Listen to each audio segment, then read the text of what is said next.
नाराज यूक्रेन ने क्या भारतीय छात्रों को परेशान करना शुरू कर दिया है? आखिर ऐसी बात क्यों कही जा रही है? तो वहीं दूसरी तरफ क्या भारत ने पीओके में घुसकर सर्जिकल स्ट्राइक किया है? स्क्रीन पर आप देख सकते हैं ये खबर। आखिर सच्चाई क्या है? क्या कुछ और ही हुआ है जिसको कुछ और रूप दिया जा रहा है? जानेंगे सच क्या है। जियोपॉलिटिक्स में धमाल मचा है, आइए जानते हैं इन खबरों को विस्तार से। रूस यूक्रेन की जब लड़ाई शुरू हुई ना, तो फिर वहां पर भारत के लिए सबसे बड़ी दिक्कत हुई थी कि भारत के बहुत बड़े नंबर में छात्र फंसे हुए थे। करीब 18,000 छात्र जो मेडिकल की पढ़ाई करने के लिए यूक्रेन पहुंचे थे, वो वहां पे फंसे हुए थे। जब शुरुआती युद्ध था तब तो यूक्रेन ने भी सपोर्ट किया, रूस ने भी सपोर्ट किया, भारत का झंडा लगाते थे और बड़ा आराम से उनके गाड़ियों को निकलने दिया जाता था।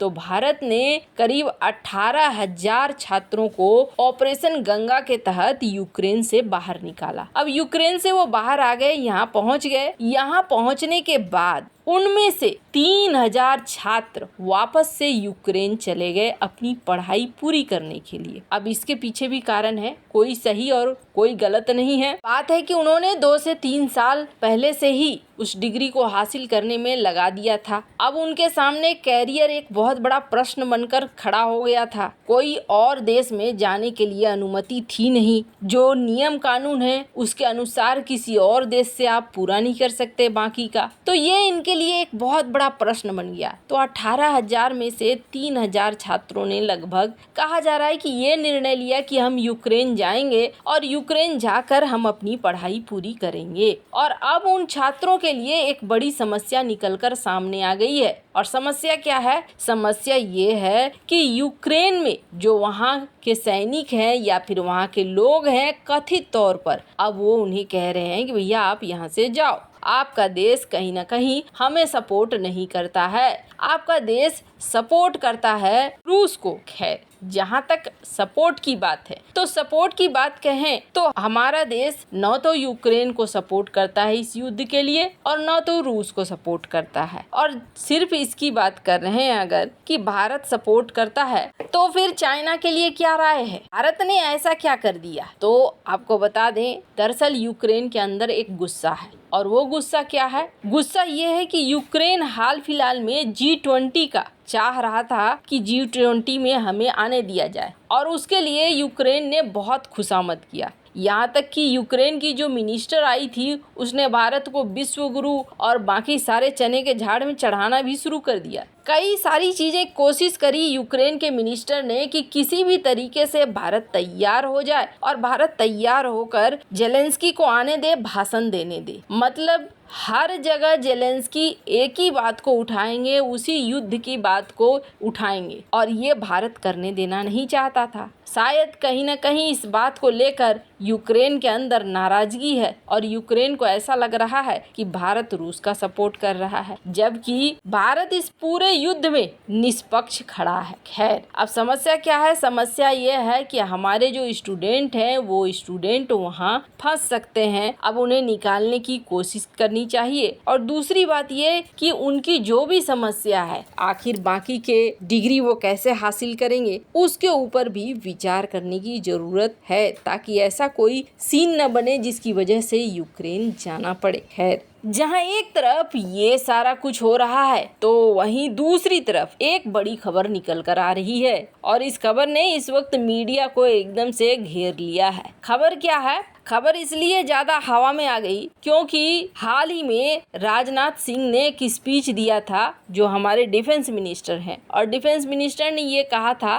कि पाकिस्तान को अगली गलती सोच समझकर करनी चाहिए। अगर कुछ भी ऐसा होता है तो जैसे पिछली बार हुआ, 10 मिनट लगे थे ऑर्डर देने के लिए सर्जिकल स्ट्राइक के, और सर्जिकल स्ट्राइक हो गया था बालाकोट में, तो ऐसा फिर हो सकता है। हम ऐसा करने में सक्षम हैं, हमारी सेना ऐसा कर सकती है। ये बात कहा था भारतीय डिफेंस मिनिस्टर राजनाथ सिंह ने। उसके बाद कई तरह की खबरें आई थी और इन खबरों में कहा गया कि पीओके के अंदर कई तरीके के लॉन्च पैड बन रहे हैं जहां से आतंकियों को घुसाया जाएगा भारत के अंदर। अब अचानक से खबर आती है, दैनिक जागरण का ये खबर देख सकते हैं, जिसमें ये कहा गया कि भारत ने पाकिस्तान पर फिर से सर्जिकल स्ट्राइक कर दिया। 12 से 15 कमांडो ने मिशन को अंजाम दिया, 7 से 8 आतंकी ढेर हुए। हालांकि आपको बता दें, इसमें और भी सारी चीजें कही गई कि इस इलाके में जाकर सक्रिय आतंकियों के 4 लॉन्चिंग पैड को पूरी तरीके से तबाह कर दिया गया और मीडिया में इसे हाथों हाथ लिया जाने लगा।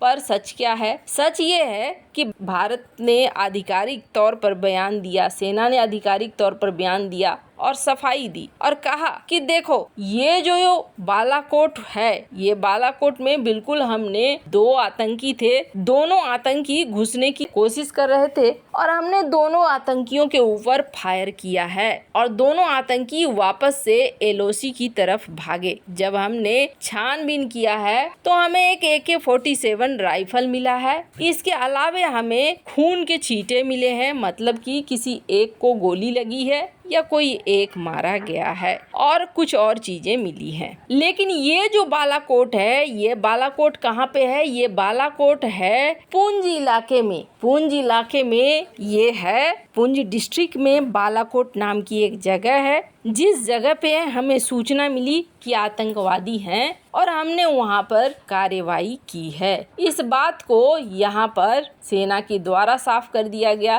कि जी नहीं, हमने सर्जिकल स्ट्राइक वगैरह नहीं की है, बल्कि हमने यहाँ पर एक ऑपरेशन चलाया। 2 आतंकियों की सूचना थी और 2 आतंकियों को हमने घेरा, पर वो वापस से एलओसी की तरफ भाग गए। अब इसका क्या मतलब है? इसका पहला मतलब तो ये है कि पाकिस्तान ने अभी तक खेल बंद नहीं किया है। एक तरफ पाकिस्तान या पाकिस्तान की सरकार, जो अभी हाल फिलहाल में कार्यवाहक सरकार है, उसके विदेश मंत्री ने ये कहा था कि हम भारत के साथ मुशर्रफ मनमोहन के समय में जो तय हुआ था एग्रीमेंट, उसे लागू करना चाहते हैं। हम शांति चाहते हैं, हम UN में नहीं जाएंगे, हम उन्हीं समझौतों को लागू कर लेंगे। तो यहाँ पर शांति तो कहीं नहीं दिख रही है। दूसरी तरफ एक बार को ये भी कहा गया कि हम भारत के साथ व्यापार पर जोर देंगे, वो भी चीज यहाँ देखने को नहीं मिल रही है। कहने का अर्थ ये है कि जब आतंकवादी घुस रहे हैं, मतलब आतंकवादियों को भेजने का सिलसिला बंद नहीं हुआ है।